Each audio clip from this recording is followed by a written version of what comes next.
अच्छा जी, हम लोग ओरिएंटेशन को कंटिन्यू कर रहे हैं, हमारा पार्ट 2 है। आई होप सो कि पार्ट 2 पे अल्लाह करे कि क्या हो जाए, ये इसका इख्तिताम हो जाए। ना हुआ तो क्या होगा, फिर पार्ट 3 हो जाएगा फिर। क्योंकि जल्दी का काम आपको पता है किसके, शैतान का। लेकिन आप ये मत समझिएगा कि आपके आगे लेक्चर्स नहीं स्टार्ट हो रहे। आज आपकी ये ले इधर तो मैं आपको क्या करवा रहा हूँ, लेक्चर 1 का पार्ट 2। लेकिन स्टार्टिंग वार्म अप के लिए एक मैं आपको लेक्चर नंबर 2 जो है वो यूट्यूब, आपने यूट्यूब का नाम सुना होगा सबने, ठीक है। उसके ऊपर एक लिंक मैं आपको ग्रुप में शेयर करूंगा। तो आपने थोड़ी सी तकलीफ करनी होगी, उसको सिंगल क्लिक या डबल क्लिक से ओपन करेंगे। जब ओपन होगा तो उसमें एक लेक्चर नंबर 2 होगा। वो आपने कल की क्लास में आने से पहले क्या करना है, देख के आना। सही है? देख लेंगे। कब तक, मतलब जब तक मैं इस तरह असाइन करता रहूं।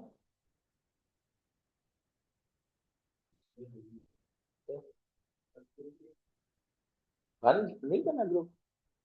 अच्छा चले, मैं उनको कहता हूं बना दें। लेक्चर मिल जाएगा। नहीं मिला। ऑडिट में ना एक कॉन्सेप्ट हम बताते हैं, ऑल्टरनेटिव प्रोसीजर्स का। यूट्यूब चैनल का नाम लिख लें, उसको लाइक करें, सब्सक्राइब करें, लर्न विद बिलाल करें। उसके ऊपर वो लेक्चर ऑलरेडी, देखिए प्लानिंग इस टाइम इस तरह की है कि जो जो लेक्चर आपको देना होगा, मेरा प्लान 5 दिन 6 दिन पहले से होगा। तो आपने बस उसको सिर्फ फॉलो कर लिया। वो आई थिंक हार्डली 45 मिनट्स या 1 आवर का लेक्चर। मेरे ख्याल में आप लोग इतना टाइम तो। अच्छा, हम एग्जामिनर कमेंट्स पढ़ रहे थे, एग्जामिनर कमेंट से कंटिन्यू करते हैं। पहली बात क्या कर रहे हैं, examinees began writing their answers without fully comprehending the requirements of the questions, leading to missed key aspects। Comprehending का क्या मतलब होता है, आपने इंग्लिश लैंग्वेज में कॉम्प्रिहेंशन का क्वेश्चन किया हुआ? ये वर्ड वही वाला है। कॉम्प्रिहेंशन में क्या होता था, एक पैसेज दिया होता था और नीचे सवाल होते थे। उन सवालों को हल करने के लिए आपको उस पैसेज को समझना पड़ता था। समझने की सलीस अंग्रेजी क्या है, अंडरस्टैंड करना पड़ता था। कॉम्प्रिहेंड मतलब अंडरस्टैंड। तो वो कह रहे कि रिक्वायरमेंट नहीं समझी। अच्छा फिर मैं मैं कह रहा था ना कि पता नहीं ऐसे ही कह देते हैं, कॉपी पेस्ट कर देते हैं। इस दफा उसने एग्जाम्पल्स दी हैं कि भाई ये 3 एग्जाम्पल्स देखें। अभी तो समझ नहीं आएंगे क्योंकि हमने कोर्स ही पढ़ा, लेकिन वो 3 एग्जाम्पल्स बता रहे हैं। और इसमें से ये जो लास्ट 2 बुलेट पॉइंट्स हैं, ये रिलेट कर रहे हैं उन क्वेश्चन से जिनके जिनको हम कहते हैं मेमोरी बेस्ड क्वेश्चंस। मेमोरी, आपको बिजनेस लॉ का पेपर सबने दिया हुआ है। आपने उसके अंदर देखा होगा, उस पेपर में 2 तरह के सवाल हैं। एक है मेमोरी बेस्ड क्वेश्चन जिनका ताल्लुक यादाश्त से। यादाश्त के सवालों के बारे में मैं ये कहता हूँ कि ये ऐसे सवाल होते हैं जिसमें चेक करने वाला ये नहीं पहचान सकता कि किसने समझ के लिखा है और किसने बगैर समझे लिखा। आप क्या मेरी इस राय से मुत्तफिक हैं? पता नहीं लग सकता। तो ये जो, लेकिन ये सवाल क्या, मेमोरी बेस्ड क्वेश्चन तो कह रहे हैं, मेमोरी बेस्ड क्वेश्चन जिसमें बच्चे ऑडिट के पेपर में ना सोच के जाते हैं कि इसमें तो हम फुल मार्क्स लेंगे। अच्छा, और आई कैप का तरीका है, वारदात क्या चल रहा है, मतलब वैसे कह रहा हूँ, कोई ऐसे क्राइम नहीं है।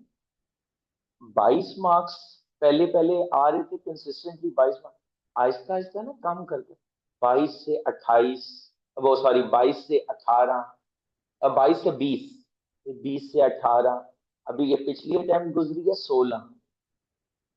तो आप समझ रहे हैं कि आई कैप, मैं तो समझ रहा हूँ कि आई कैप किस तरफ जा रहा है, कि ये आहिस्ता आहिस्ता वो इसको मुझे लग रहा है कि जीरो पे ले आए। या बहुत शायद 10 मार्क्स तक रिस्ट्रिक्ट कर दे। इस सवालों पे बच्चे तकिया करके बैठे हैं कि ये हमें पास कराएंगे। पहली तो बात है उनकी वेटेज कम हो रही है, और अगर वेटेज कम नहीं भी हो रही, आई कैप उसमें भी कह रहा है बच्चा तो रिक्वायरमेंट ही नहीं समझा। और अगर आपने रिक्वायरमेंट नहीं समझी, आपका सारा एफर्ट, सारी मेहनत जीरो हो गया। उसके बाद मशवरा क्या है मुफ्त आई कैप की तरफ से, all examinees are again advise. ये अगेन एक चपेड़ है, महसूस हुई?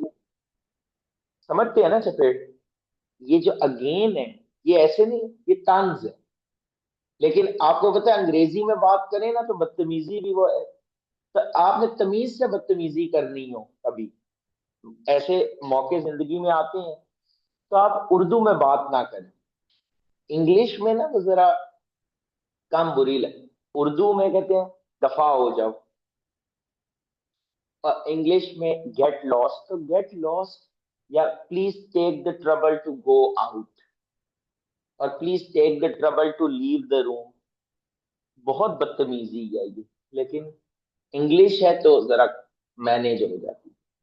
तो वो कह रहे हैं again advise to carefully read and understand the requirements of each question before writing their answers. तो आई कैप का मैसेज एक ही है, और बार बार एक ही मैसेज दे रहा है क्या, कि भाई बच्चा रिक्वायरमेंट समझे बगैर अगर पेपर करेगा, और वो ये उम्मीद करे कि हमें कुछ तो मार्क्स मिलेंगे, कोई नहीं मिलेगा। और मैंने आपको मार्क्स बता दिए हैं, आप समझ सकते हैं कि 3 नंबर 6 नंबर ऐसे ही नहीं आए होंगे। आई कैप ने भी कुछ मेहनत की उसको की चेकिंग को। अच्छा, जो ऑटम 23 का की अटेम्प्ट थी, उसमें भी वही examiners answered the question without carefully reading the requirement. Spring 23 ये मैंने जो रेड हाईलाइट की है, ये बेसिकली है कि यहाँ पर जो पासिंग रेशियो थी उससे भी कम मार्क्स थे। तो अब 36% पास हुए, लेकिन कुछ क्वेश्चन ऐसे भी है जिसमें 14% पासिंग रेशियो है, 20% पासिंग रेशियो है। ये स्प्रिंग 23 में उसने पिक कर लिया सिलेक्टिव स्टडीज को। अब वैसे ऑडिट में जो सीरियस कोई स्टूडेंट है ना, सिलेक्टिव स्टडी करके जाता है। Failure to identify and apply relevant knowledge to scenario based question. इसके बाद ये जो ग्रीन में है ना, ये सर अगर आप मुझे बताएं ना की टू सक्सेस, मैं की टू सक्सेस इस चीज को नहीं मानता कि आप 8 घंटे पढ़ रहे हैं या 20 घंटे पढ़ रहे हैं। की टू सक्सेस होता है आपने 2 घंटे पढ़े, लेकिन आपने उस सिमत में पढ़े, उस डायरेक्शन में पढ़े जिसमें सीए को पढ़ने का तरीका है। यहाँ पे यकीन करें, ये जो सीए के बारे में ये चीज है ना कि ये बहुत मुश्किल है या कुछ, मैं आपको सही बता रहा हूँ, असल में सीए मुश्किल नहीं है। जो हमारा तालीमी निजाम 12वीं तक का है, ये जो लोकल एजुकेशन सिस्टम है, ये सबसे बड़ा मसला। CA is not difficult. वो जो 12वीं तक जिस स्कीम से आपने पढ़ा है, और आपको पता है चेंज को एक्सेप्ट करना बड़ा मुश्किल होता है। बहुत सा बच्चा मैंने सीए में भी देखा, वो कहते हैं कि हम कैफ तो किसी तरह रट्टाई करके पास करेंगे। ये एक मिथ है। प्लस फिर ऐसी ऑप्शंस अवेलेबल भी होती हैं, जो ऐसे ऐसी ऑप्शंस अवेलेबल हैं जो कि रट्टे को ही एनकरेज कर रहे हैं। लेकिन मैं आपको देख रहा हूं कि आपने, मैंने आपको अपनी फ्रेटर्निटी, सीए फ्रेटर्निटी में इन करना है। एक फुल टाइम टीचर का शायद आपसे टीचिंग के बाद दोबारा कभी वास्ता ना पड़े, लेकिन मेरा वास्ता आपसे पड़ेगा। क्योंकि आप में जो टीचिंग में, जितना मैं फुल टाइम टीचिंग में नहीं हूँ, टीचिंग में फुल टाइम बहुत कम लोग होते, ज्यादातर लोग तो प्रोफेशन में, इंडस्ट्री में कहीं ना कहीं होते हैं। तो मेरा आपसे दोबारा भी वास्ता पड़ना, तो मैं ये अफोर्ड नहीं कर सकता कि कल को फॉर एग्जाम्पल मैं ही आपका इंटरव्यू कहीं पे ले रहा हूँ और आप मुझे ये कह दें कि सर आपने ये पढ़ाया।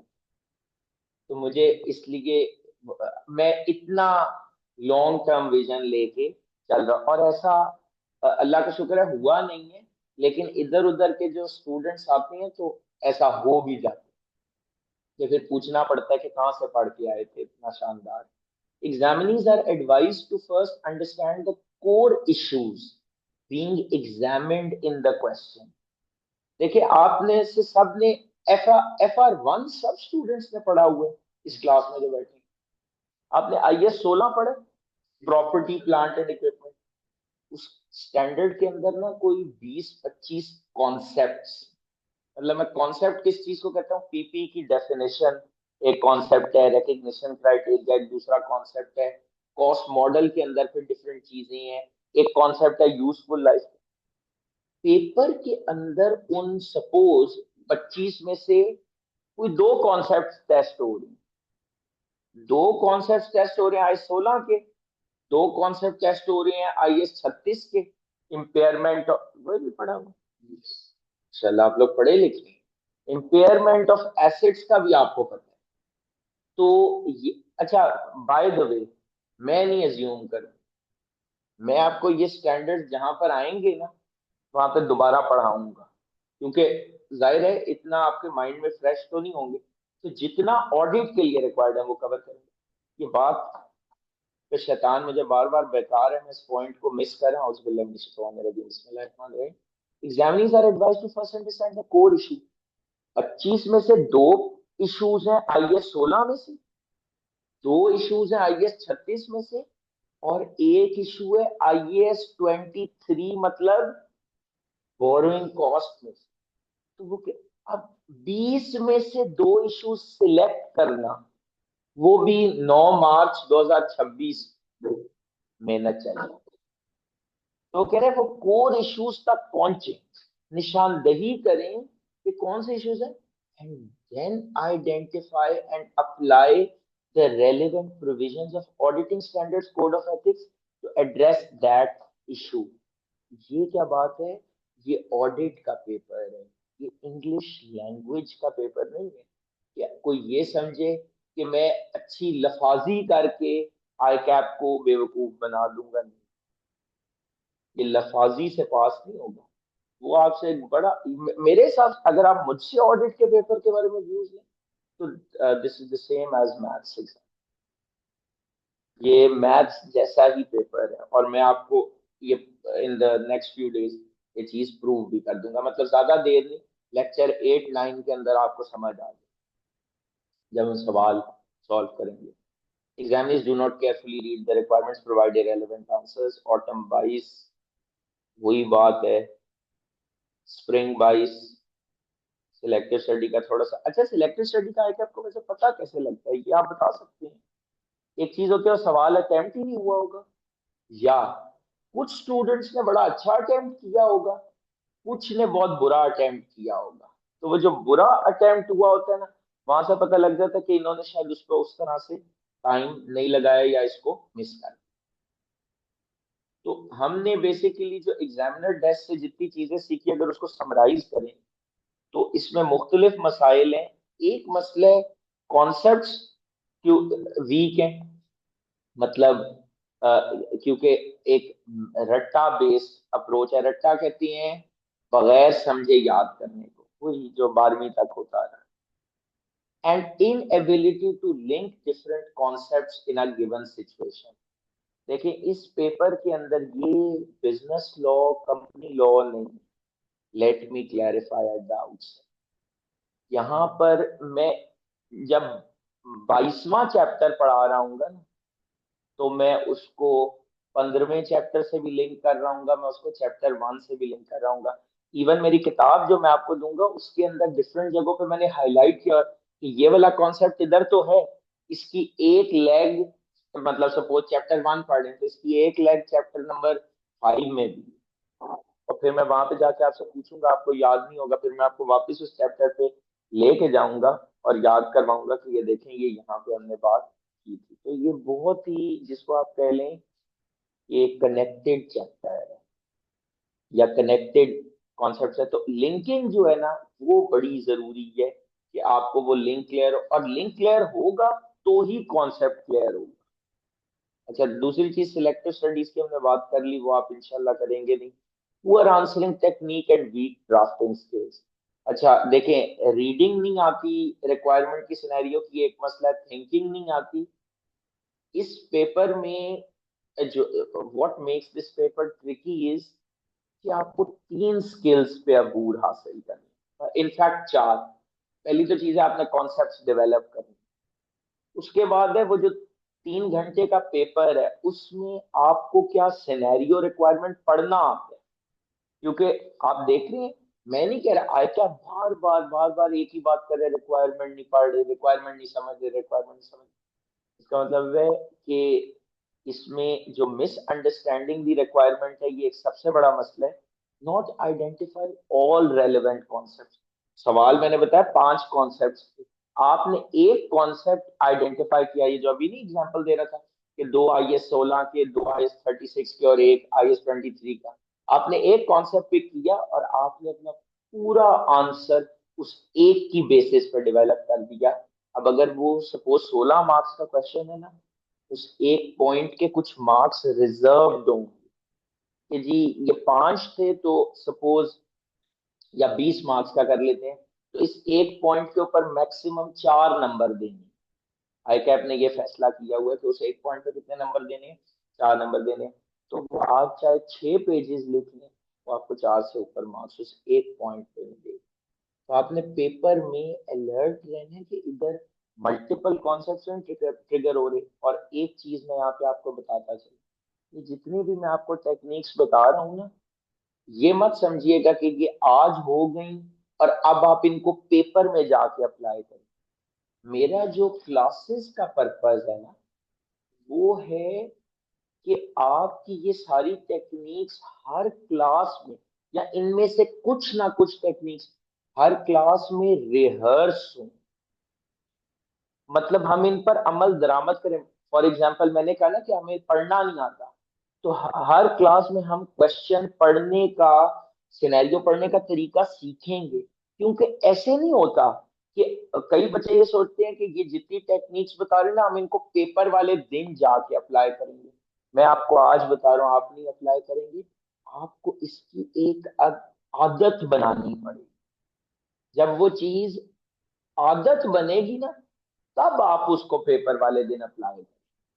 और ये आप अपने पिछले एक्सपीरियंस से देख भी सकते हैं कि कई चीजें जिसके बारे में आपने सोचा मैं पेपर में ये नहीं करूंगा, लेकिन अगर आपकी आदत नहीं थी उस चीज की, तो वो गलती या वो चीज आपसे पेपर में भी हुई। समझ आ रही है बात थोड़ी बहुत? Failure to properly develop explain the identified points, बड़ा इंपॉर्टेंट पॉइंट है ये। कि लोग कहते हैं हम केस स्टडी में से हमने पॉइंट्स आइडेंटिफाई कर लिए।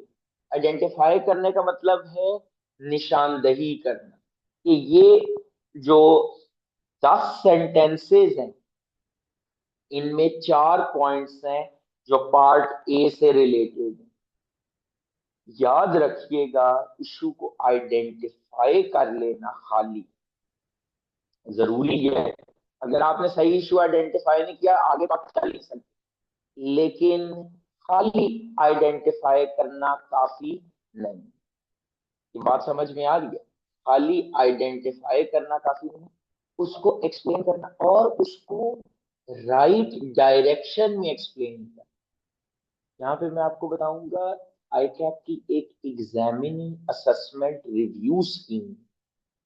खुदा ना खास्ता किसी का पेपर 40 से ऊपर पे फेल हो जाए, 40 या 40+ पे फेल हो, तो आई कैप ना एक डिटेल्ड रिव्यू करते हैं क्वेश्चन वाइज। वो आपको बताते हैं, मैं आप लोगों के साथ शेयर भी वो करूंगा, जो मेरे पास 2 ऐसे स्टूडेंट्स ने करवाए थे रिव्यू। अच्छा, उसमें वो बताता है कि क्वेश्चन 1 में आपके मार्क्स किस रेंज में थे, रेंज बता रहे होते, एग्जैक्ट मार्क्स नहीं, लेकिन रेंज बता रहे होते। फिर उसके बाद ना एंड पे वो आपको मेन रीजन ऑफ फेलियर बताते। एक स्टूडेंट ने वो रिव्यू करवाया और उसने कहा सर ये देखें, यहाँ पे इन्होंने मुझे आइडेंटिफिकेशन के नंबर दिए, एक्सप्लेनेशन के नंबर नहीं दिए। अच्छा, अब मैं भी हैरान हुआ। इसको डिस्कस मैंने स्टूडेंट, क्योंकि मुझे बड़ा शौक था कि कोई करवा, मेरे कहने पे ही उसने बाय द वे रिव्यू करवाया। मैंने कहा करवाओ, ये देखते हैं क्या है।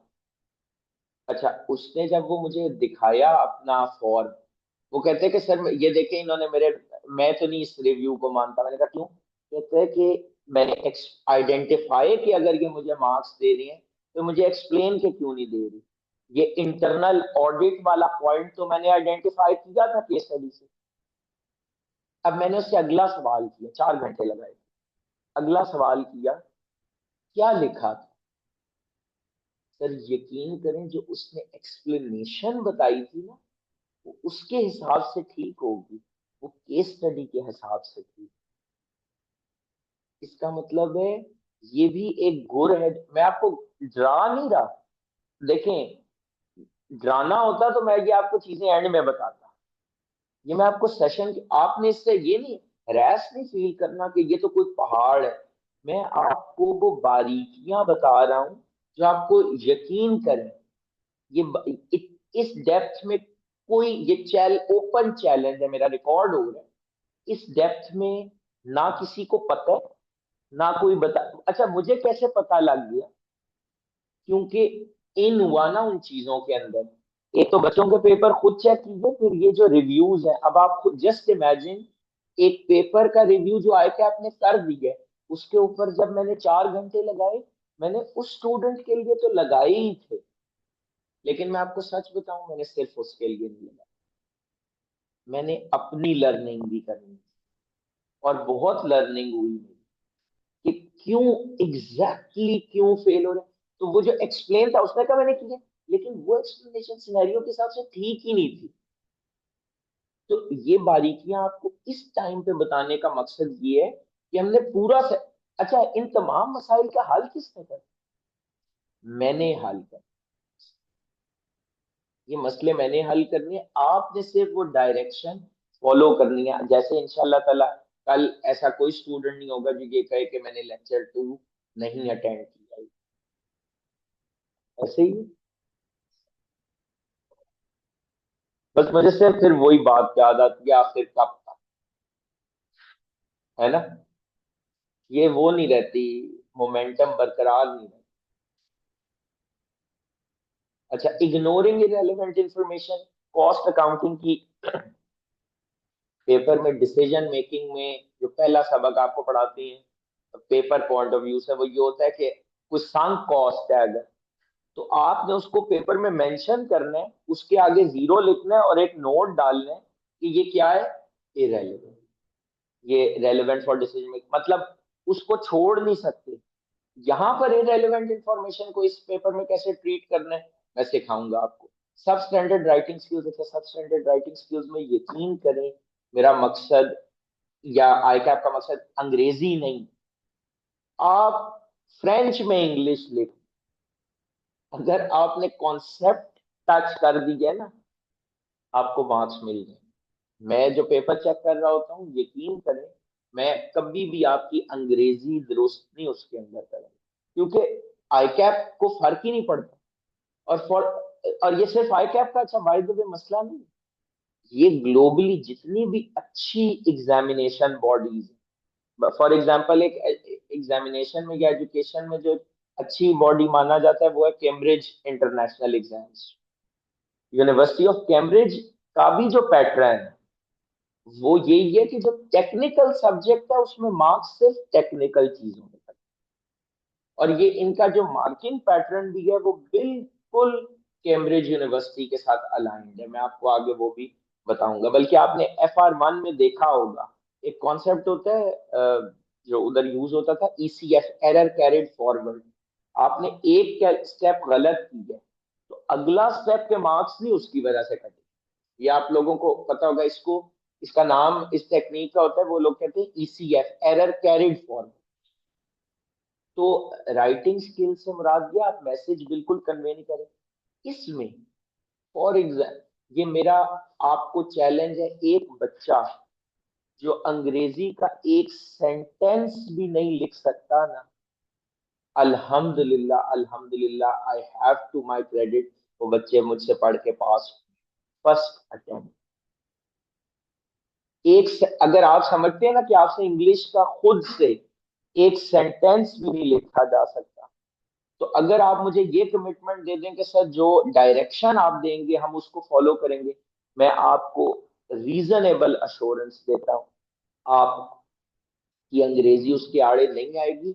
और हाँ, ये कोर्स पढ़ाते पढ़ाते इनडायरेक्टली मैं आपकी अंग्रेजी और उर्दू दोनों इंशाल्लाह ताला इम्प्रूव भी कर दूंगा। वो आपको पता सेशन एंड पे या शायद कभी बाद में लगे, लेकिन दोनों जो लैंग्वेजेस है वो भी आपकी लैंग्वेज में मैं इसलिए थोड़ा सा चाह रहा होता हूँ क्योंकि इसके बाद आपने जाना है। तो बेहतर है ना कि थोड़ा सा चीजें एक बेहतर है। अच्छा, revision and exam day blunders, ये एक बूस्टर शॉट आपको मिलेगा इंशाल्लाह ताला फरवरी में, उसके अंदर कवर करेंगे, अभी इसको कवर करने का फायदा नहीं।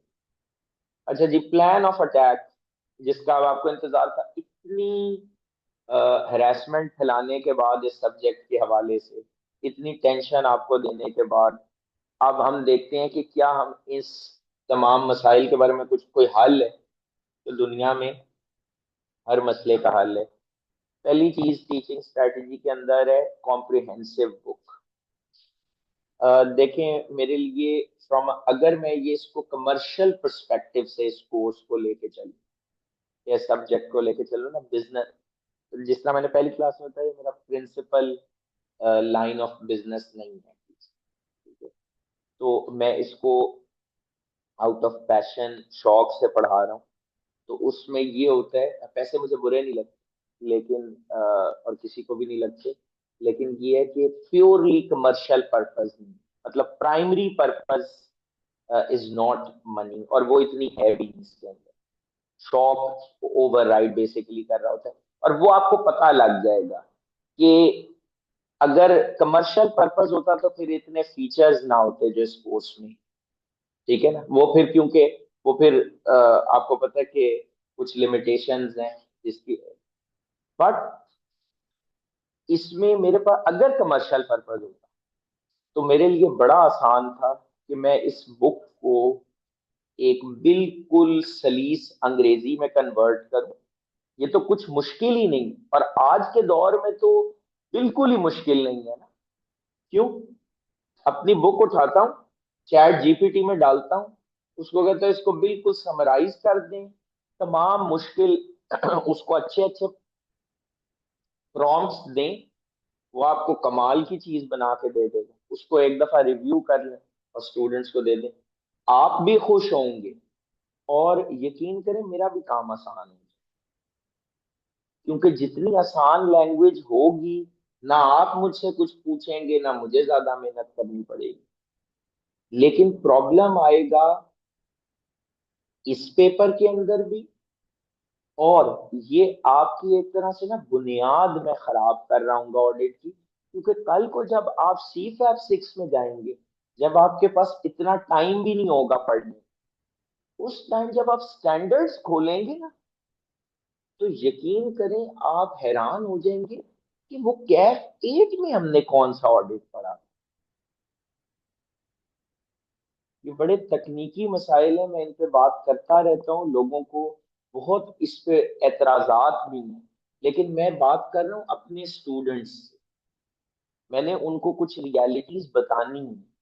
तो मैं आपको ये बता रहा हूँ कि किताब को ऑन पर्पस जो स्टैंडर्ड्स हैं उनसे अलाइन रखा गया। आई कैप का एग्जामिनर ओरिजिनल स्टैंडर्ड के वर्ड्स यूज कर रहा होता है रिक्वायरमेंट सिनेरियोज बनाते हुए, और मैं आपको बेताशा जगह पर वर्ड टू वर्ड मैच कर। अच्छा, बच्चे बड़े इंस्पायर होते हैं कि सर ये देख क्या कमाल, आप मैंने कोई कमाल नहीं, मैंने सिर्फ और सिर्फ ये किया कि ओरिजिनल स्टैंडर्ड की वर्डिंग रिटेन की। अच्छा, अब उसमें सिर्फ उसका स्ट्रक्चर, बुक फिर क्यों बनाई? स्टैंडर्ड ही दे देता, नहीं स्टैंडर्ड अभी आपके लिए स्टेज पे फॉलो करना थोड़ा मुश्किल था, बुक में उसका स्ट्रक्चर ऐसा कर दिया कि वो जरा इजी टू फॉलो। दूसरी चीज, अब इसमें प्रॉब्लम क्या आता है, क्योंकि ये जो क्या ये कमर्शियलिज्म एग्जिस्ट करता है, मैं कह भी दूं नहीं करता तो आपको मानना नहीं चाहिए, हमें नजर आता है, आपको भी नजर आता है।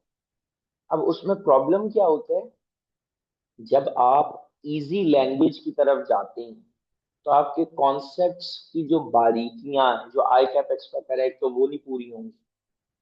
आपका आंसर, एक बच्चों का बड़ा कॉमन कंफ्यूजन क्या होता है कि जी आंसर सजेस्टेड सोल्यूशन से मैच नहीं कर रहा। सर इंशाल्लाह ताला मैच करेगा, क्योंकि सोर्स सेम। जब आपकी लैंग्वेज सेम होगी ना, आपको पेपर में ठक करके पता लग जाएगा अच्छा ये वहां से सवाल है। अगर मैंने उसको बिल्कुल कोई इजी लैंग्वेज में किया, अब आप पहचानेंगे ही नहीं कि वो पूछना क्या चाह रहा है। आपने से सारा याद भी किया हुआ है, क्योंकि आप पहचान नहीं सके वो क्या पूछना चाह रहा है। अच्छा, अब इसमें ये होता है कि इस पे क्योंकि हमने फिर बहुत डिस्कशन की, स्टूडेंट्स के साथ फीडबैक्स वगैरह कलेक्ट किए, और इस पे बार बार सोचा कि क्या इसको आसान कर दें, क्या कर दें। तो हम इस नतीजे पे पहुंचे, जितने भी सीरियस स्टूडेंट्स थे उन्होंने कहा सर बुक में कोई 1 इंच का भी चेंज ना करें। उसका रीजन ये है कि जो स्टूडेंट्स लेक्चर ले रहे हैं उनके लिए उस बुक को फॉलो करना कुछ मुश्किल नहीं है। क्योंकि मैंने एक चीज की अपने लेक्चर्स में बहुत एहतियात रखता हूँ कि ऐसा ना, और स्पेशली ये थ्योरी के सब्जेक्ट्स में मसला होता है कि ऐसा ना हो कि लेक्चर एक डायरेक्शन में जा रहे, किताब में एक और बात लिखी है, आई कैप स्टडी टेक्स्ट में कोई तीसरी बात लिखी है। लेक्चर जब आप सुनेंगे ना, उसका फ्लो बिल्कुल किताब से अलाइन है। और उसके बाद आपको मैं मैप भी करवाऊंगा कि देखिए ये कॉन्सेप्ट हमने पढ़ा था, यहाँ पे तो सारी मैपिंग हुई। ठीक हो गई बात। अच्छा, अब जो दूसरी इसमें चीज है वो ये है कि इसमें एफर्ट थोड़ी सी इनिशियली लगती है, क्योंकि हर पेपर का ना अपना मिजाज होता है। पहली दफा अगर आप याद करें, आपने लॉ भी पढ़ा होगा तो आपको थोड़ा बहुत चैलेंज फील हुआ होगा। ऑडिट में ये चैलेंज जरा ज्यादा दौरानिए के लिए फील होता है। ज्यादा दौरानिए से मुराद है वो 1 डेढ़ महीना। ये बहुत यूनिक नेचर का सब्जेक्ट है, और मैंने इस पे रिसर्च पढ़ी तो पता लगा कि वाकई इसको पढ़ाना भी एक चैलेंज है, क्योंकि इतने सारे इंटरकनेक्शंस। और आप इसकी यूनिकनेस यहीं से समझ लें, आई कैप की एजुकेशन स्कीम कितनी मर्तबा बदली, ऑडिट के पेपर की पोजीशन नहीं बदली। चाहे वो कैफ का पेपर आखिरी, सी फैप आखिरी। अच्छा, एक साथ, लेकिन जाहिर सी बात है कि हमने मेमोरी को सपोर्ट करने के लिए आपका जो प्रिंसिपल मटेरियल होगा वो क्या होगा, बुक। मेरा एक मानना है आपका जो मेन रिसोर्स मटेरियल है ना वो एक ही होना चाहिए। ये नहीं है कि आधी चीजें कहीं और से, आधी चीजें कहीं और से। उसके बाद जो एक दूसरा रिसोर्स मटेरियल है जो ऑप्शनल, वो है BQ audit guide. BQ audit guide क्या है, पूरी किताब को 50 पेजेस में समराइज किया हुआ है। अच्छा, बाय द वे कॉन्सेप्ट उसमें भी सारे कवर्ड, लेकिन ब्रीफ उसमें और बुलेट पॉइंट्स। उसका यूज मेरे ख्याल में उस स्टूडेंट के लिए बेनिफिशियल हो जाता है जब एक चैप्टर हो गया। अब हम पहुंच गए चैप्टर नंबर 5 पे, तो यूं लगेगा चैप्टर 1 to 4 तो कभी पढ़ा ही नहीं था। तो अगर आप वो वीक्यू ऑडिट गाइड का क्या एक सफा सिर्फ रोज घुमा लें, तो आप एक रिदम में रहेंगे कि मतलब मोटे मोटे कॉन्सेप्ट्स माइंड में रखने के लिए ये उसका बस ये फंक्शन। आप यूज करना चाहें कर लें, नहीं यूज करना चाहें और आप कहते नहीं मैं पुराने भी कॉन्सेप्ट्स रिवाइज बुक से ही करूंगा, तो उससे तो अच्छी कोई बात नहीं। चैप्टर वाइज सॉर्टेड क्वेश्चंस आपको मिलेंगे जो पास पेपर के क्वेश्चंस है। Step by step approach to drafting and cheat sheets. अच्छा, अकाउंटिंग के टीचर्स से मैंने एक जो इंस्पिरेशन ली ऑडिट के अंदर, वो ये थी अकाउंटिंग बहुत अच्छे तरीके, मतलब सॉरी अच्छे नहीं, बड़े मजेदार तरीके से पढ़ाई जा रही है। कि वो कहते हैं कि आपने दिमाग ही इस्तेमाल कर, ये फॉर्मेट है। सबसे पहले तो पेपर में जाके आप बनाएं फॉर्मेट, कैश फ्लो इसमें है फॉर वन। तो एक पॉपुलर अप्रोच जो मैंने देखी सुनी वो ये थी कि आप पहले सारे की अकाउंट्स उसके बना लें, जो भी सवाल है, और बस उसमें वैल्यूज आंखें बंद करके पुट करते जाएं, खुद ही सवाल होता जाएगा। वो एक दो मुश्किल एडजस्टमेंट्स होंगी वो तो हमारे लिए है ही नहीं, उनको छोड़ दें। ट्राई करें, मतलब थोड़ी देर नहीं हुई तो आपका सवाल तो बस ये not an ideal approach, but ठीक है, गुजारा चल रहा है। ऑडिट के अंदर मैंने कुछ इससे मिलता जुलता काम किया, क्योंकि ऑडिट में इसकी एक्चुअली जरूरत है।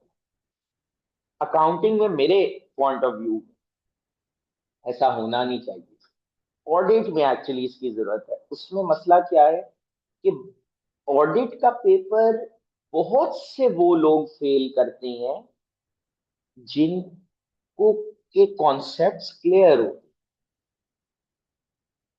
जिन्होंने सिनेरियो को, जरा मेरी बात फॉलो कीजिएगा, सिनेरियो रीड भी ठीक किया होता है, रिक्वायरमेंट समझी भी होती है, और उन्होंने सही इश्यूज आइडेंटिफाई भी कर लिए होते हैं, मतलब उनका थिंकिंग प्रोसेस भी ठीक है, फिर क्यों वो फेल हो जाए।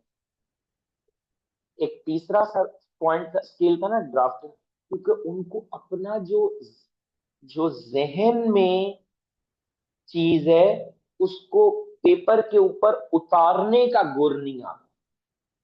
ये जो ड्राफ्टिंग की स्टेप बाय स्टेप अप्रोच है ना, मतलब आप इमेजिन करें ऑडिट का आंसर मैं आपको कैसे ट्रेन करूंगा इंशाल्लाह ताला, कि जी स्टेप वन में ये लिखें, स्टेप टू में ये लिखें, और आंसर आपका तैयार है। एक इसमें एरिया ऑडिट रिपोर्टिंग का, उसमें तो पूरा आंसर्स आपको पेपर से पहले याद होंगे।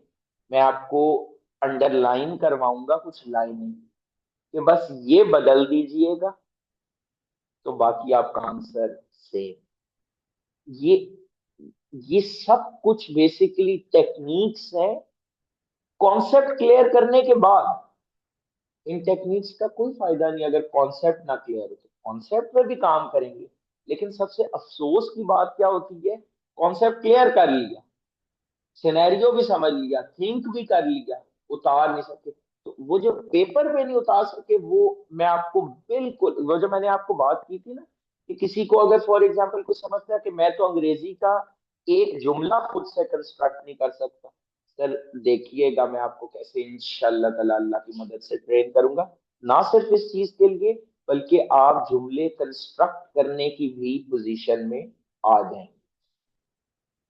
अच्छा, चीट शीट्स होती, कुछ टेक्निक्स होते हैं, कुछ टेक्निकल कॉन्सेप्ट्स हैं, उसके लिए मैं आपको कुछ चीट शीट्स जो है वो प्रोवाइड करूंगा। चीट शीट्स में होता है कि वो चीजें, फॉर एग्जांपल एक कॉन्सेप्ट है, वो 10 चैप्टर्स में डिस्कस हुआ है, मतलब उसका एक पॉइंट एक चैप्टर में दूसरा, तो एक चीट शीट है जिसमें उसको एक ही जगह पे कंपाइल कर, तो फॉर एग्जांपल आप किसी कंपनी का, एक फर्म किसी कंपनी का ऑडिट पहली बार करे, तो इसके हवाले से कुछ 7-8 एरियाज हैं जहां पर गाइडेंस है, उसको एक जगह पे कंपाइल कर दिया ताकि अगर कोई कंबाइंड क्वेश्चन है आप पिक कर ले।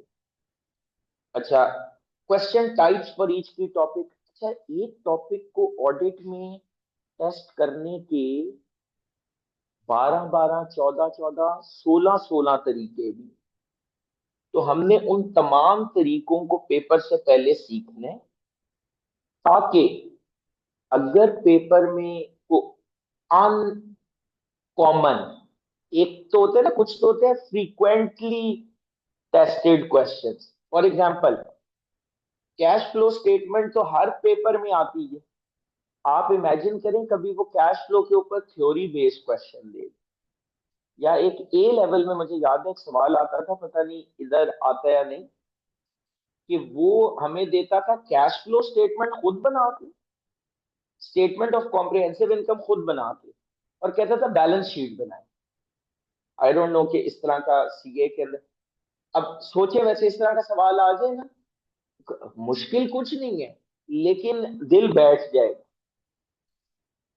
कि भाई ये क्या चीज है, कि कैश फ्लो भी दे दी है, स्टेटमेंट ऑफ कॉम्प्रिहेंसिव इनकम भी दे दी है, कह रहा बैलेंस शीट बना। तो बेसिकली जो ट्विस्ट है ना, उनके लिए हमें तैयार रहना है कि वो किस तरह के, और वो किसने आपको तैयार करना है, ऑफ कोर्स वो मेरा काम। आई कैप स्टडी टेक्स्ट जो है वो, मैं सिर्फ उसके बारे में एक बात कहूंगा कि वो इतना बहुत अच्छा है, लेकिन इतना स्टूडेंट फ्रेंडली नहीं है। मतलब स्टूडेंट के लिए उसको नेविगेट करना और उसमें से चीजें पढ़ना और समझना थोड़ा सा चैलेंजिंग है।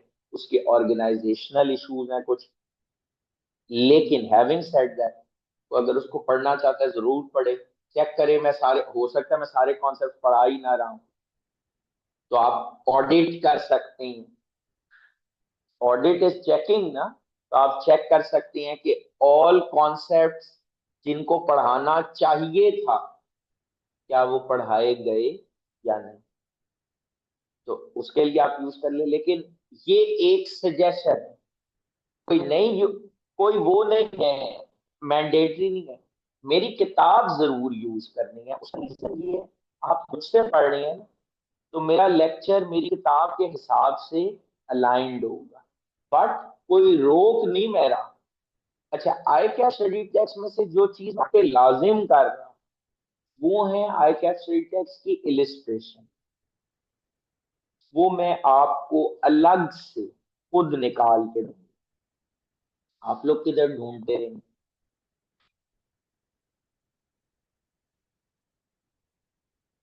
या ढूंढ लेंगे? नहीं, स्टडी टेक्स्ट तो वेबसाइट पे अवेलेबल है, लेकिन अब हर चैप्टर में से आप बैठ के इलिस्ट्रेशन ढूंढेंगे? ढूंढ लेंगे, उसके ऊपर लिखा होता है इलिस्ट्रेशन। हाँ, हाँ टाइम लगेगा। तो आपने नहीं ढूंढ, मैं, इसलिए मैं उसमें से निकालूंगा इलिस्ट्रेशन, अलग पीडीएफ चैप्टर वाइज आपके साथ शेयर हो। ये आपने नहीं करना, ठीक है? तो यहां से पता लग गया कि इसका मतलब है आप लोग आई कैप का स्टडी टेक्स्ट से ऑडिट भी नहीं मेरा करें, अगर आपने इलिस्ट्रेशन नहीं उधर से ढूंढ। तो सर, अब ये खैर, जोक्स अपार्ट, ये इलिस्ट्रेशन मैं आपके साथ कुछ शेयर करूंगा, और ये आपने लाजमन करनी। क्यों लाजमन करनी? आए क्या आपकी स्टडी टेक्स्ट को बुरा भला आप जितना मर्जी कहते हैं, ऑटम 23 क्वेश्चन नंबर 2, 11 मार्क्स का क्वेश्चन, इलिस्ट्रेशन, पूरी इलिस्ट्रेशन चिपका। अब सोचें कि किसी ने वो अगर इलिस्ट्रेशन की हुई हो तो उसका पेपर में मोरल किधर हो? वैसे भी वो कॉन्सेप्ट कवर्ड ही था, लेकिन की वो इलिस्ट्रेशन तो आप समझ रहे हैं ना बात। और ये एक दफा होता ना तो छोड़ देता हूँ, कि बहुत मरतबा हुआ। मतलब वो मुझे आज भी याद है, वो बच्चे जब पेपर दे के आए ना, तो वो बाकी सारी चीजें एक तरफ, वो कहते थे सर वो इलिस्ट्रेशन कहाँ मार, क्योंकि वो पहले सफे पे सवाल प्रिंटेड, तो वो एकदम से आपको एक मोरल बूस्टर। अच्छा, एक हमने जो पढ़ाई में चीज कर, अच्छा हाँ, आई कैप टेक्स के हवाले से एक और बात मैं आपको बता दूं। इंशाल्लाह ताला कोई तो होगा जो कंपैरिजन करेगा, फिजिकल में नहीं होगा तो ऑनलाइन में होगा, इंशाल्लाह जो कंपैरिजन कर रहा होगा। आपको कुछ कॉन्सेप्ट्स मिलेंगे जो मेरी किताब में हैं और आई कैप की किताब में नहीं है। इसके बारे में क्या करें?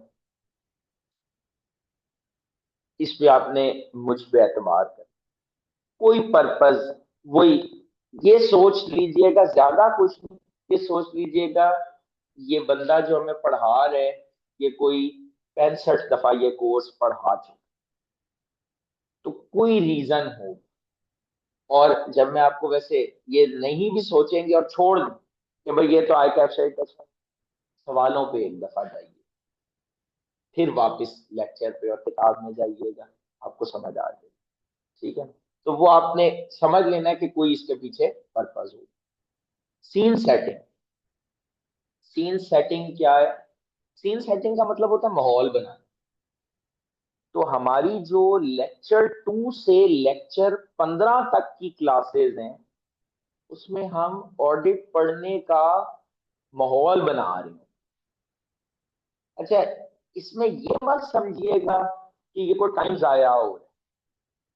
आपके सिलेबस के कॉन्सेप्ट्स हैं, लेकिन उनको क्यों ये 15 लेक्चर्स डेडिकेट किए गए माहौल बनाने पे, ताकि आपकी एक बेस बन जाए। जैसे अकाउंटिंग में, अगर बिल्कुल आप स्टैंडर्ड्स को ओपन करना असूली तौर पे, जो स्टार्टिंग पॉइंट है वो होता है कॉन्सेप्चुअल फ्रेमवर्क, जिसमें आपको बेसिक बेसिक बातें बताई जाती है कि एसेट्स क्या है, लाइबिलिटीज क्या है, इनकम क्या है, एक्सपेंसेस क्या है, बेसिक कॉन्सेप्ट। ये ऑडिट का कॉन्सेप्चुअल फ्रेमवर्क है, बेसिकली बेस लाइन है, फाउंडेशन। और ये सारे कॉन्सेप्ट अगले 85-90 लेक्चर्स, आपके टोटल लेक्चर्स तकरीबन 100 से 110 की रेंज में टोटल, तो उसके अंदर ये कवर होगा। लेकिन सीन सेटिंग के कितने लेक्चर्स हैं? 15 लेक्चर में। हर लेक्चर जो सीन सेटिंग का आपके पास होगा उसके स्टार्ट में बता रहा होता हूँ कि भाई आपने ये नहीं, अब बोर नहीं होना, ये बेस है।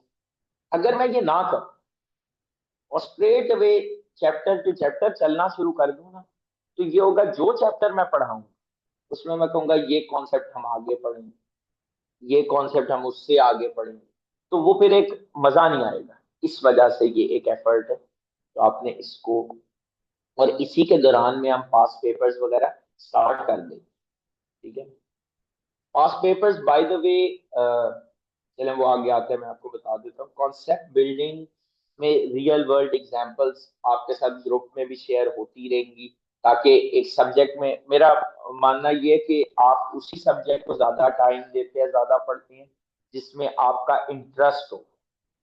और मेरे ख्याल में इंटरेस्ट उसी सब्जेक्ट में होता है जिसमें टीचर इंटरेस्ट क्रिएट करा पाए।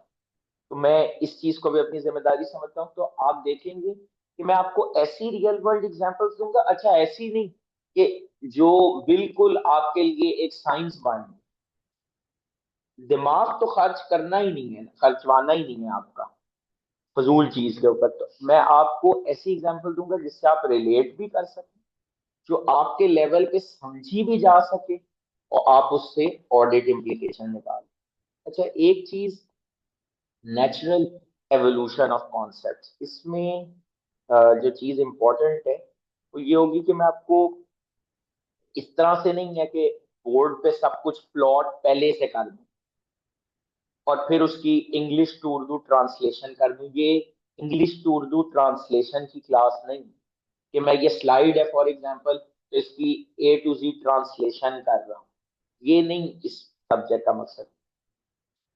कॉन्सेप्ट प्लॉट होगा आपके सामने, और आपसे पूछ पूछ के कि लॉजिकली आपके ख्याल में अब अगला स्टेप क्या होना चाहिए। इसको कहते हैं कॉन्सेप्ट की नेचुरल एवोल्यूशन। बजाय ये कि मैं पूरा स्लाइड आपके सामने रख दूं, और क्योंकि अगर मैं पूरी स्लाइड आपके सामने पहले से रख देता हूं ना, तो इसको कहते हैं इम्पोज लर्निंग, कि मैं आपको कह रहा हूं बस ये जो है सो है, इसको समझ लें, एक्सेप्ट कर लें। जो नेचुरल एवोल्यूशन होती है ना, उसमें एक तो आपका दिमाग जरा चलना शुरू होता है, दूसरा ये होता है उसको जहन में रखना आसान होता है, क्योंकि बहुत सी बातें मैं आपसे उगलवा रहा हूँ या आपको सोचने पर मजबूर कर रहा हूँ कि अच्छा ये सिचुएशन है तो क्या करना। अब आपने जो बात बताई अपने मुंह से, अगर वो स्टैंडर्ड से मैच कर जाती है, तो फिर आपको ज्यादा याद करने की या रट्टाफिकेशन की तो नीड कम हो जाएगी। ये एक बहुत इंपॉर्टेंट चीज है, और ये सारी चीजें मतलब रिसर्च बेस्ड, ये मैं कोई हवाई फायरिंग नहीं कर रहा। केयरफुली प्लान्ड सिलेबस कवरेज, आपको नेक्स्ट वीक में, बल्कि कोशिश मैं करूंगा इसी वीक में, जो आपका लेक्चर प्लानर है वो मिल जाए।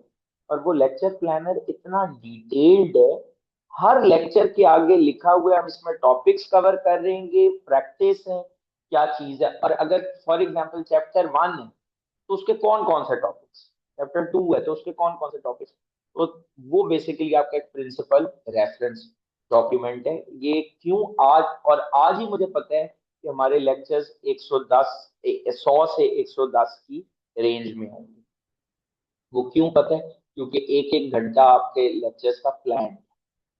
तो अगर इस लेवल पे प्लानिंग इंस्ट्रक्टर ने की है, तो फिर मेरी आपसे बस रिक्वेस्ट होगी कि आप भी उसको रेसिप्रोकेट करें उसी लेवल के ऊपर। अच्छा, रिक्वायर्ड अकाउंटिंग कॉन्सेप्ट्स कवर्ड, ये एक बड़ा जिसको कहते हैं ना कंफ्यूजन है। आपने ये सवाल सुना होगा, क्या FR2 के बगैर ऑडिट पढ़ा जा सकता है? क्या आपके दिमाग में भी ये सवाल है? अच्छा, ये कॉमन क्वेश्चन है जो कि स्टूडेंट्स के माइंड में आता है कि FR2 के बगैर क्या ऑडिट पढ़ सकते हैं?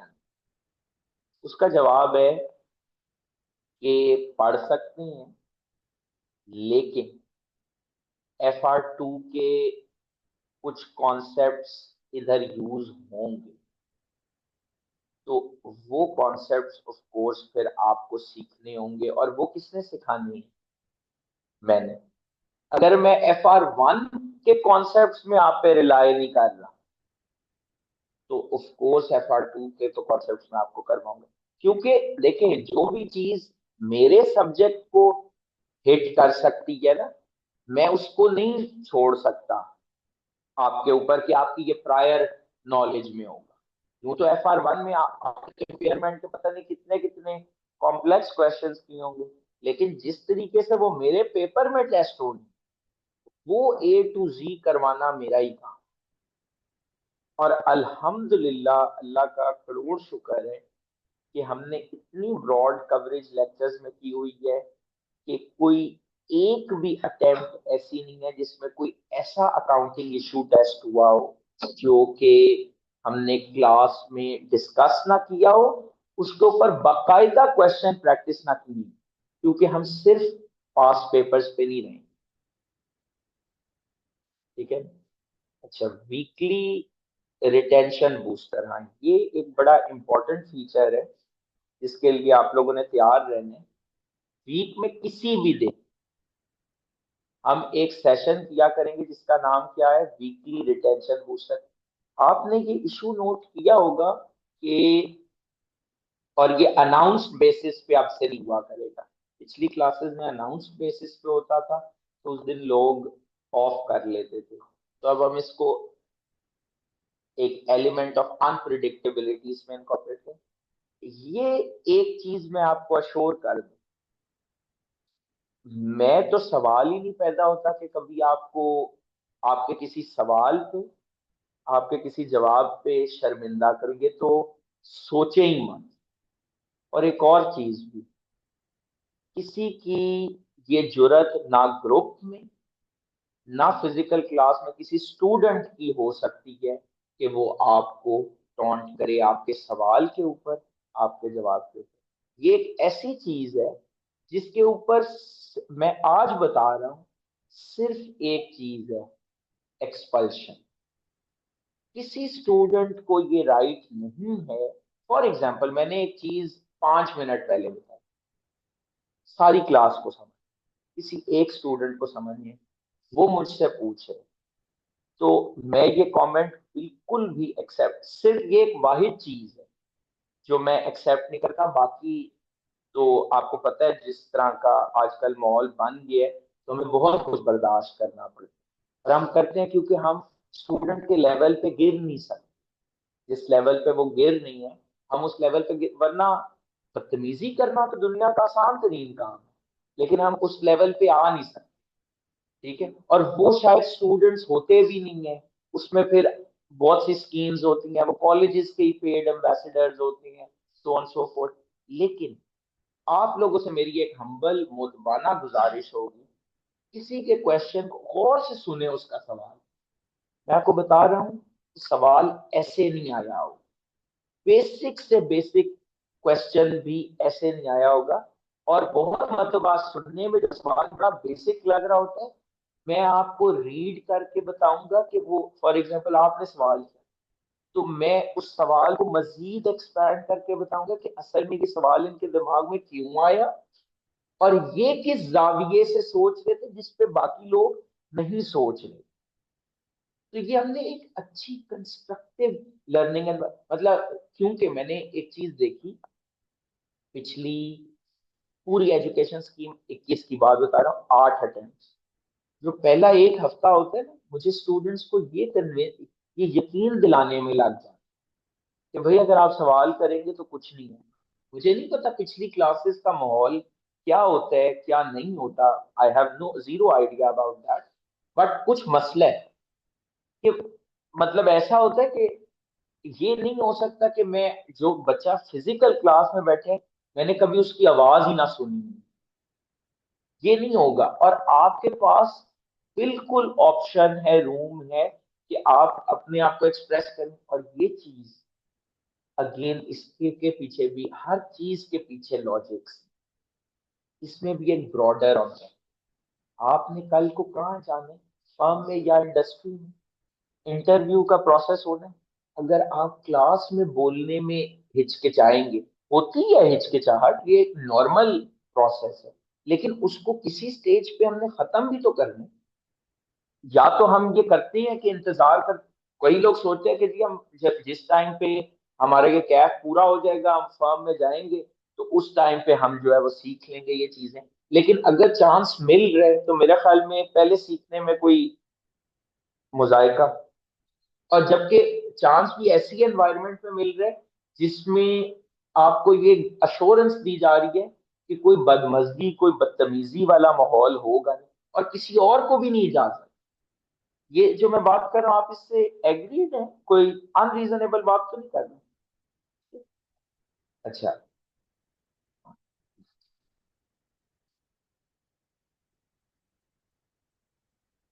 ये इससे बड़ा और फॉन्ट मैं कर लेता, इसको हाईलाइट भी कर लेता, तो भी क्या हो जाना।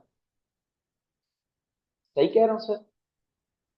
है, वो कह रहे हैं यस सर, और सही कह रहे हैं, मतलब सच बोलो। हक सच की बात तो यही है, इसमें क्या करूं। हाँ, ये भी सही, उन्होंने कहा कुछ नहीं करे आप, इसमें कुछ कर नहीं सकते। ये ऑडिट का एक कॉन्सेप्ट है जो आपने देखे बातों बातों में बोल दिया।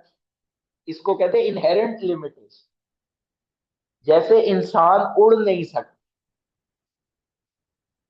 जैसे वो फॉर्मूला वन कार में एक से ज्यादा लोग नहीं बैठ सकते। एक मीम बड़ा फेमस हुआ था, एक किसी एंकर ने, टीवी शो होस्ट ने, वो बुलाया, आपने अच्छा फॉर्मूला वन कार बनाई है, तो अभी अच्छा इसमें एक ही बंदा बैठ सकता है। वो बंदा ना अपने ऐसे बाल पकड़ रहा था कि क्या मैं इसको कहूँ कि भाई एक, वो उसका नाम ही फॉर्मूला वन।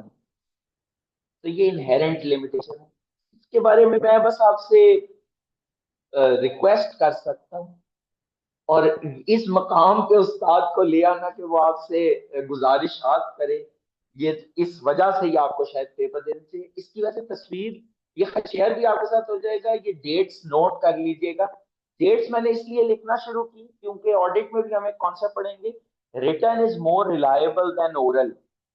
मैं क्लास में आज जबानी बता देता तो वो उन्होंने कहना था नहीं जी डेट तो आपने बताई नहीं थी, तो अब इसको 2 हफ्ते आगे कर लें। आज 22 सितंबर है, सितंबर से 2 महीने पहले बता रहा हूं कि 22 नवंबर को पहला मिड टर्म, 3 महीने पहले बता रही हैं कि 10 जनवरी 2026 को दूसरा मिड टर्म। अब ये तो नहीं कहेंगे सर एक हफ्ता आगे करना, ठीक है, दे अटेम्प्ट ही नहीं करेंगे, सिंपल है ना। लेकिन आपने इसको जरूर अटेम्प्ट करना है। ये, इसके ऊपर बहुत काम हुआ है।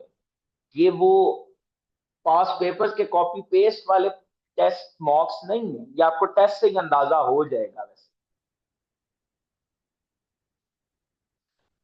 अच्छा जी, इसके बाद ये हमने ज्यादातर चीजें कवर कर ली है। Quality question practice with focus on brain training and visualisation. अच्छा, ये दो चीजें, दो वर्ड्स बड़े इंपॉर्टेंट है, ब्रेन ट्रेनिंग एंड विजुअलाइजेशन।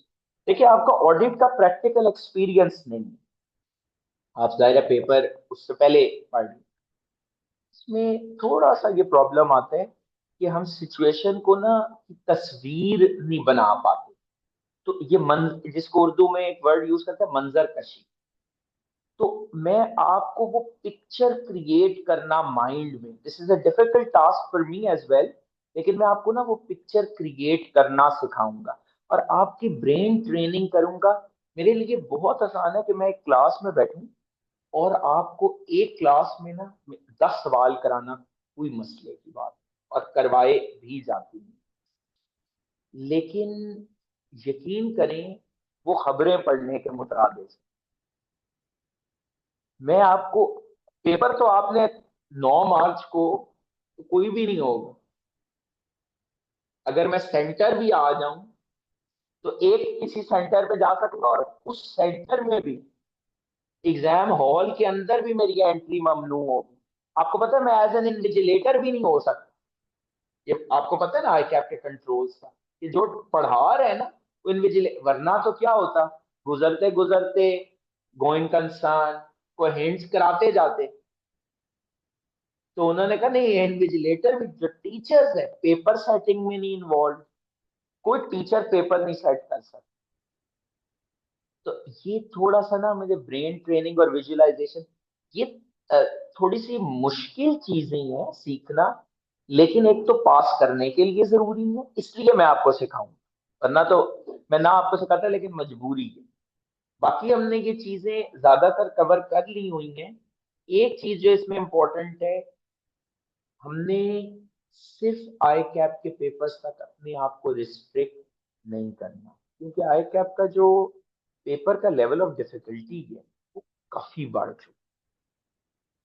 तो हम इसमें जो सीए फाइनल्स, आईसीएडब्ल्यू के अच्छे सवाल, एसीसीए के फंडामेंटल्स और एडवांस लेवल के सवाल, वो सारे मैं करूंगा, लेकिन उनको उस तरीके से कराया जाएगा जिस तरह आई कैप में टेस्ट होते हैं। क्योंकि आई कैप का सिनेरियो होता है 4 लाइनों का, टीचर रिक्वायरमेंट 10 मार्क्स। एसीसीए का ने अगर 10 मार्क्स का पूछना है ना, तो 2 पेजेस की तो केस स्टडी दे दे, मतलब बाकायदा उसको पढ़ के। तो मुझे एसीसीए का भी अगर मैं सवाल उठाता हूँ ना, तो फिर मैं उसको पहले कन्वर्ट कर, कि अगर आए कैप का एग्जामिनर इस पेपर को मतलब सारी रेलेवेंट इंफॉर्मेशन उड़ा दें और बच्चे की एनालिटिकल स्किल्स टेस्ट करें, तो वो उस हिसाब से आपको इसकी तैयारी कराई जाएगी। लेकिन आपने इसको इग्नोर नहीं करना कि जी ये तो एक्स्ट्रा करा रहे, एक्स्ट्रा नहीं करा रहे, ये पेपर पास करने के लिए जरूरी। अच्छा जी, इसके बाद जो आपके पास टीचिंग स्ट्रेटजी में चैप्टर वाइज क्लास प्रैक्टिस पास पेपर्स, तो इंशाल्लाह ताला तकरीबन सारे ही क्लास में ही कवर हो जाएंगे, including the latest attempt. Latest, अच्छा हाँ सॉरी, लेटेस्ट अटेम्प्ट आप लोगों ने किसी सूरत ऑटम 25 का पेपर नहीं देखा। अगर देख चुके हैं तो समझे नहीं देखा हो। उसका रीजन क्या है कि वो as a final mock, final mocks अच्छा 2 होंगे, अभी आगे आपको वो भी सरप्राइज मिलेगा। एक फाइनल मॉक होगा ऑटम 25 का आई कैप का पेपर, और एक फाइनल मॉक होगा जो मैं बनाऊं। तो 2 फाइनल मॉक होने, तो इसलिए आपने ऑटम 25 का पेपर, क्योंकि वो जब आप एक दफा पेपर देख लेती है ना, समझे वो सवाल जाया, मेरे हिसाब से वो सवाल जाया। आपने वो नहीं देखा होगा तो आपको एग्जैक्ट वो लुक एंड फील आएगी जो 9 मार्च 2026 के लिए, यानी पेपर 9 मार्च को है या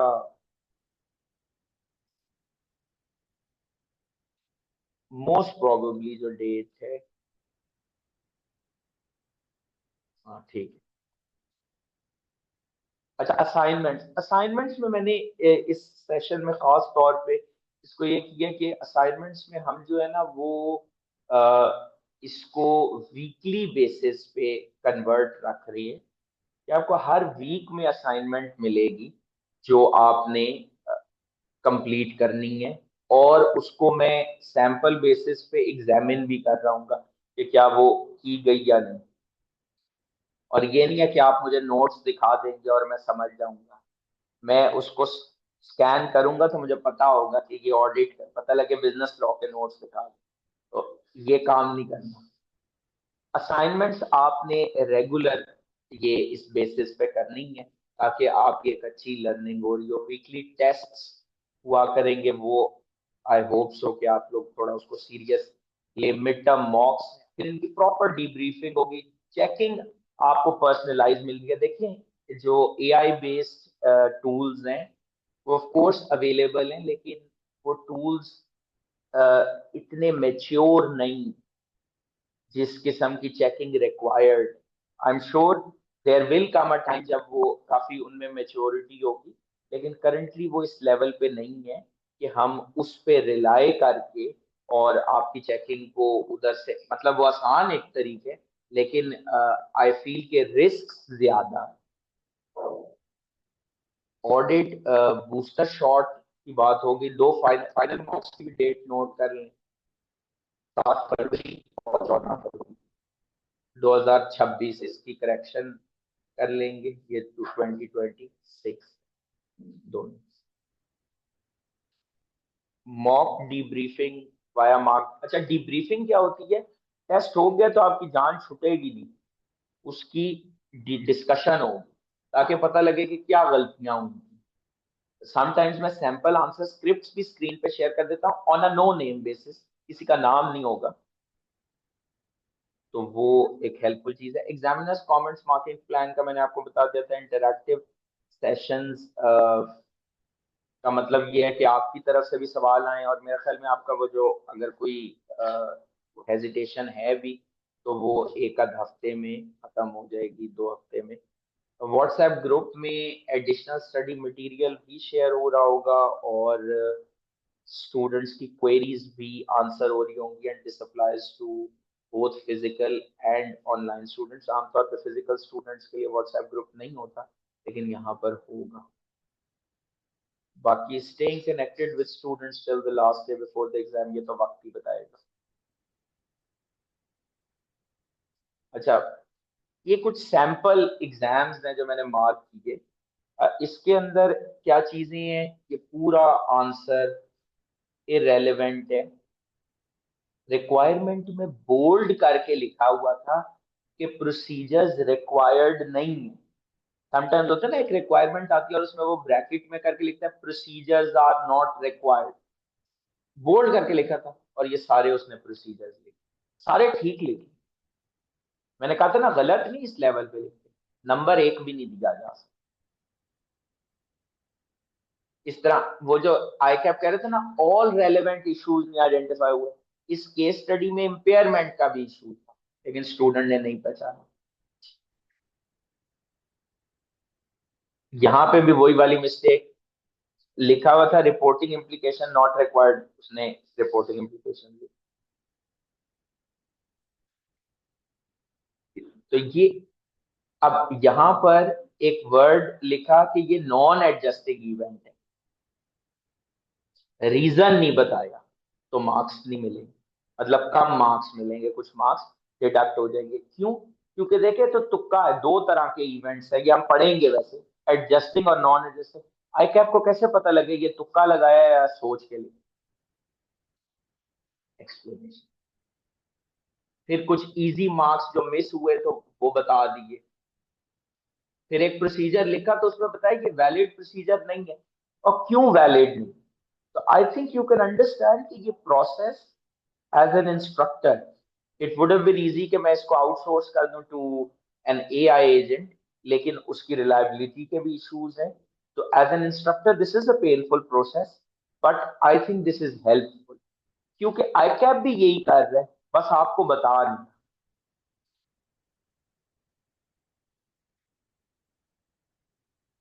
रियल वर्ल्ड इलिस्ट्रेशंस किस किस्म की होंगी? इस किस्म की इलिस्ट्रेशंस, केएफसी ने अगर बैंक्रप्सी अनाउंस कर दी है तो इसके ऑडिट इफेक्ट क्या है? अगर सुजुकी मोटर्स पे एक साइबर अटैक हो गया, साइबर अटैक मतलब कोई हैकिंग एक्टिविटी हो गई, तो उसमें डाटा लीकेज हो गया, तो इसके ऑडिट पे क्या असर? अगर पाकिस्तान में एक मुहिम चलाई गई कि जी मैकडोनल्ड्स को बैन करें, तो उसमें क्या कह रहे हैं, उर्दू पढ़ लेते हैं आप लोग?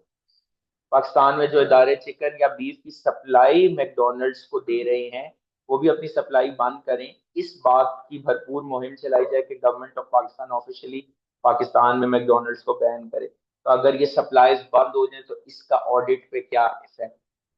फिर कुछ प्रोसीजर्स जो है फेसबुक के ऊपर और दूसरे चैनल्स के ऊपर रोल प्लेस की फॉर्म में मैंने करके एक और इंस्ट्रक्टर के साथ बनाए थे, ताकि उससे भी स्टूडेंट्स जो है ड्रामेटाइज वीडियोज हैं बेसिकली, तो उससे प्रोसीजर्स बहुत बेहतर तरीके से समझ आ जाते हैं। प्रोसीजर्स एक टॉपिक है ऑडिट का, वो हम कवर करेंगे। फिर कुछ क्विजेज मैं ऑनलाइन आपके साथ शेयर करता रहूंगा टाइम टू टाइम, उससे भी एक एक्टिविटी जनरेट होती है। रिवीजन प्लानर्स मैं आपको खुद दूंगा।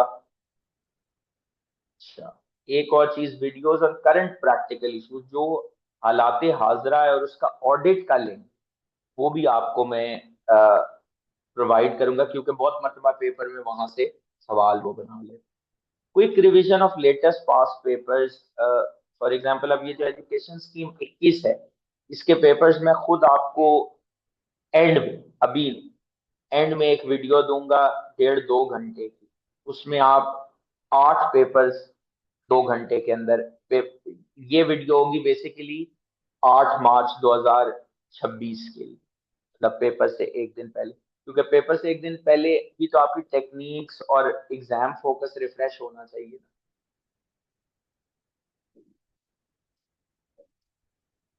अच्छा, ये एक इम्पॉर्टेंट पार्ट है। कोर्स कंप्लीशन की जो डेट है वो 31 जनवरी 2026 है। हम पिछले कुछ सेशन में ऐसे ट्राई करते थे हैं and we have been successful कि हमने कोर्स को अर्ली कंप्लीट कर लिया था, लेकिन जो ऑफिशियल डेट है दैट इज 31 जनवरी। जो ऑडिट बूस्टर शॉट है वो फरवरी में होगा। एग्जाम डेट का मैंने आपको बता दिया। अच्छा, क्लास टाइम टेबल और mode of classes the most important point, जो आप गौर से समझ लें। हमने हर वीक में 7 लेक्चर्स पूरे करने हैं। पहली बात, हर वीक में हमने 7 लेक्चर्स पूरे करने। आपको क्लासेस के टाइम टेबल में, अब मैं अगली बात पे आने लगा हूँ, मोड ऑफ क्लासेस। आपको क्लासेस के टाइम टेबल में एक चीज देखी होगी कि हमारी क्लासेस मंडे, ट्यूसडे और वेनेसडे को है। ठीक है, वो बेसिकली, और वो एक्सटेंडेड है, मतलब 1.5-1.5 घंटे की, तो वो टोटल जो 5 था उसको 3 डेज पे। टेक्निकली इसमें ये होगा कि आपकी फिजिकल क्लासेस होंगी, प्लस आपको प्री रिकॉर्डेड वीडियोस मिलेंगी, जिसमें पिछले सेशन के, ये मैं रिकॉर्डिंग में बता रहा हूँ, जिसमें पिछले सेशन के वो टॉपिक्स जिसमें कोई चेंज नहीं, वो रिकॉर्डिंग्स भी आपको प्रोवाइड की जाए। अच्छा, इसका पर्पस क्या है? देखें, एक स्टैंडर्ड है जो पिछली दफा भी था, इस दफा भी है। मैं वो दोबारा भी पढ़ाऊंगा तो मैं वैसे ही पढ़ाऊंगा, पहली बात। दूसरी चीज, उसके अंदर बजाय मैं वो टॉपिक रिपीट करूं, क्या ज्यादा बेहतर नहीं है कि मैं उसके ऊपर एडिशनल क्वेश्चंस आपको करवा दूं?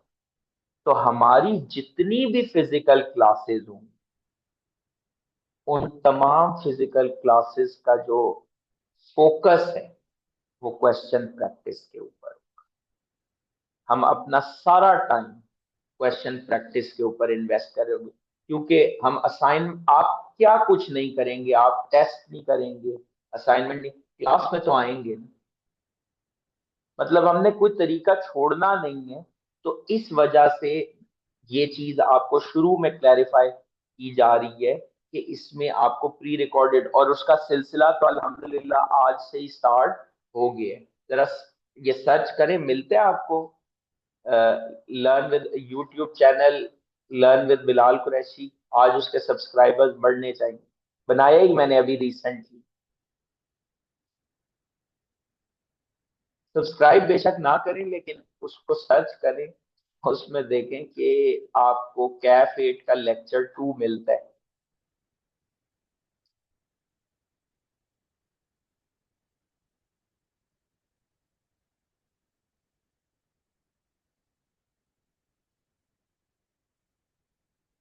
मिल रहे हैं।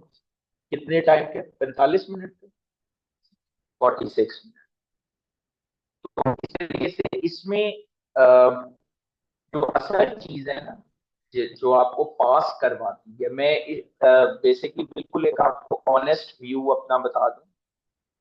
कॉन्सेप्ट्स आप बना लेंगे, मुझे कॉन्सेप्ट्स बनाने पे इतना, वो जो लेक्चर्स आपको दे जाएंगे ना, कॉन्सेप्ट्स आप बना लेंगे। अच्छा, उस लेक्चर में कोई चीज नहीं समझ आती, फिर क्या करेंगे? क्लास में पूछेंगे, लेकिन जरूरी नहीं है क्लास का वेट, ग्रुप में पूछें। क्लास का भी वेट करने की जरूरत नहीं, ग्रुप के अंदर फौरन क्वेरी डालें।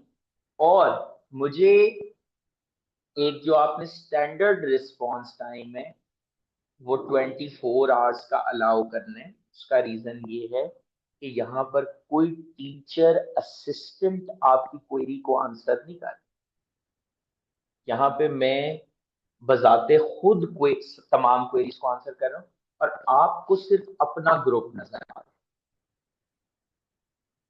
इस तरह के और बहुत से ग्रुप्स। फिर ये एक सब्जेक्ट, कुछ और सब्जेक्ट्स भी।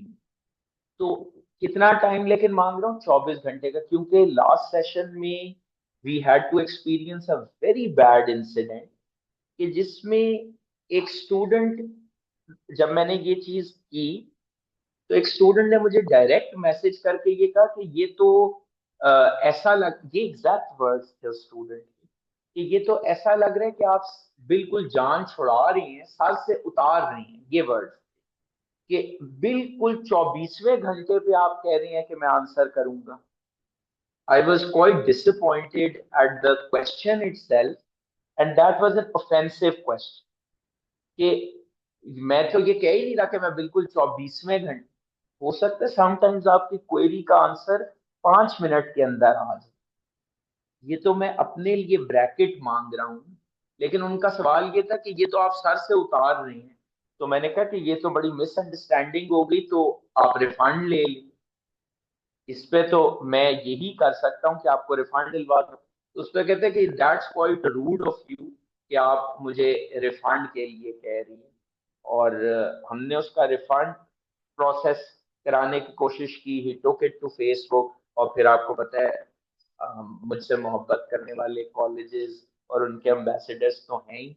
तो it was a very bad incident, तो इसलिए मैंने कहा कि इस दफा रिकॉर्डिंग में ही ताकि आ जाए कि ये चीज इस तरीके से है। और एक चीज मैं आपको बता दूं कि वो और लोग होंगे जो इन ग्रुप्स से प्रेशराइज,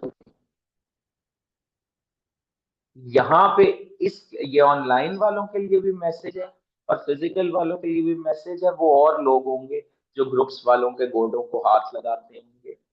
मेरे केस में आपको ऐसा नहीं मिलेगा। वो स्टूडेंट जो था गया तो वो तमाम ग्रुप्स, लेकिन क्या हुआ, तो उन ग्रुप्स की कोई वैल्यू नहीं।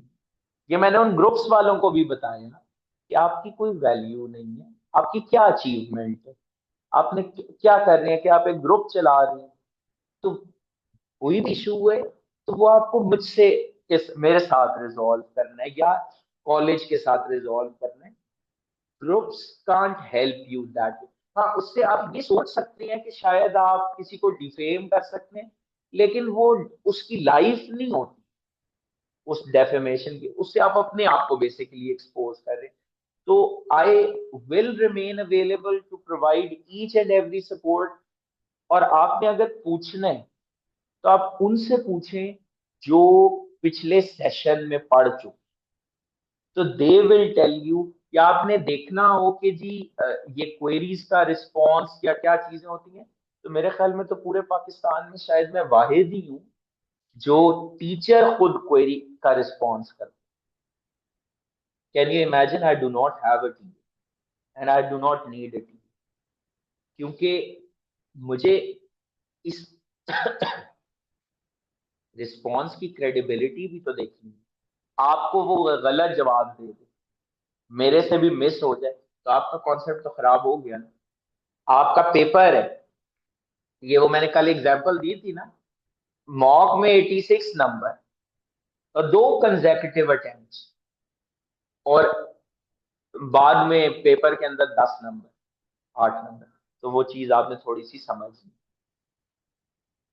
एक लास्ट चीज और फिर इसको कंक्लूड करते हैं। कल हम, I think we almost towards the end. एक चीज जो मैं बात कर रहा था ना कि हमें सिर्फ पास पेपर्स पे रिस्ट्रिक्ट नहीं करना, उसका लॉजिक ये, देखें पास पेपर्स जो है ना वो आपकी प्लानिंग फेज है, and planning is based on the expectation of order.